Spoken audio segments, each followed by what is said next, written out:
একটা ললিপপ দিয়েছে, lollipop lollipop দিল তো চুষে চুষে খেতে পারতাম, ললিপপও তো দেয় নাই।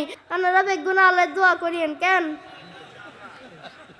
আমি আপনাদের সামনে এখন মা বাবাকে নিয়ে একটি গুরুত্বপূর্ণ আলোচনা করব ইনশাআল্লাহ। আমাদের দুনিয়ার জীবনে প্রধান অবলম্বন মা বাবা। পৃথিবীতে তাদের চেয়ে আপনজন আর কেউ নেই। তাদের সাথে সুন্দর ব্যবহার করতে হবে, তাদেরকে মনে কষ্ট দেওয়া যাবে না, তারা যা বলে তা শুনতে হবে। নিজেকে একজন মানুষ হিসেবে দাবি করতে হলে তাদের সাথে সুন্দর আচরণ করতে হবে। আল্লাহ তাআলা তাদের সাথে সুন্দর আচরণ করার নির্দেশ দিয়েছেন। কোরআন মাজিদ সূরা বনী ইসরাঈলের 23 নম্বর আয়াতে আল্লাহ তাআলা বলেন, ফালা তাকুল্লাহুমা উফিন ওয়ালা তানহারহুমা। তোমরা তাদেরকে উফ কথাটিও বলো না এবং তাদের সাথে ধমক দিয়ে কথা বলো না। কিন্তু আজকের এই সমাজ নষ্ট হয়ে গেছে। যেই মাতাকে এত আদর যত্ন করে ছোটকাল থেকে পালতে পালতে বড় করেছেন, সেই মার সাথে সুন্দর আচরণ করে না। হে যুবক, আমি তোমাকে বলছি, কলিজার থেকে বলছি, যুবক তুমি তোমার মার সাথে সৎ ব্যবহার করো। যেই মা তোমাকে ছোটকাল থেকে এত আদর যত্ন করে পালতে পালতে বড় করেছেন, সেই মার সাথে সৎ ব্যবহার করো।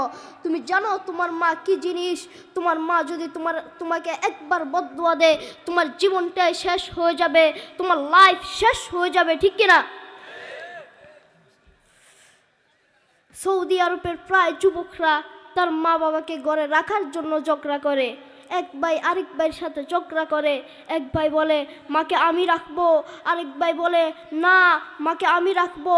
সৌদি আরবের যুবকরা মা বাবাকে ঘরে রাখার জন্য ঝগড়া করে, আর আমাদের দেশের যুবকরা মা বাবাকে ঘরে না রাখার জন্য ঝগড়া করে, ঠিক কিনা? আপনি মাও বোকা, আপনি নাফরমান মা, আপনার ছেলেকে দিন শিক্ষা দেন নাই।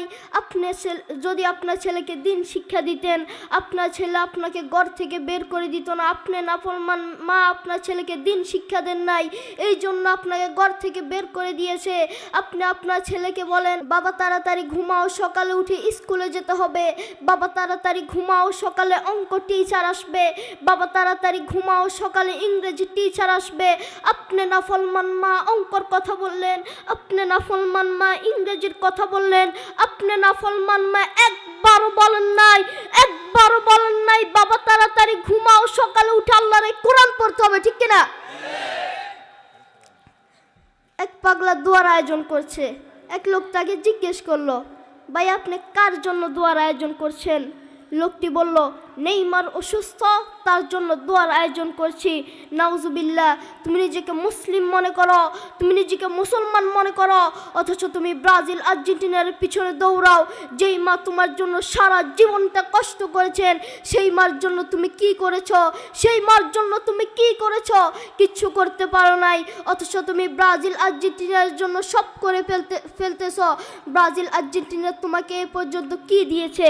একটা ললিপপ দিয়েছে, ললিপপ দিল তো চুষে চুষে খেতে পারতাম, ললিপপও তো দেয় নাই।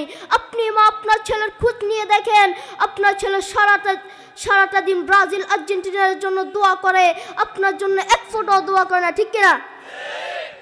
পৃথিবীতে শান্তি পেতে চাও, মা বাবার সাথে সুন্দর আচরণ করো। পৃথিবীতে শান্তি পেতে চাও, মা বাবার সাথে সুন্দর আচরণ করো। যেই ব্যক্তি মা বাবার সাথে সুন্দর আচরণ করে না, তার মতো নাফরমান আসমানের নিচে জমিনের উপরে আরেকটাও হতে পারে না, ঠিক কিনা? তাই আমাদের উচিত মা বাবার সাথে সুন্দর আচরণ করা, মা বাবার সাথে খারাপ আচরণ না করা। আল্লাহ তাআলা আমাদের মা বাবার সাথে সুন্দর আচরণ করার তৌফিক দান করুন। ওয়া আখির দাওয়ানা আলহামদুলিল্লাহি রাব্বিল আলামিন।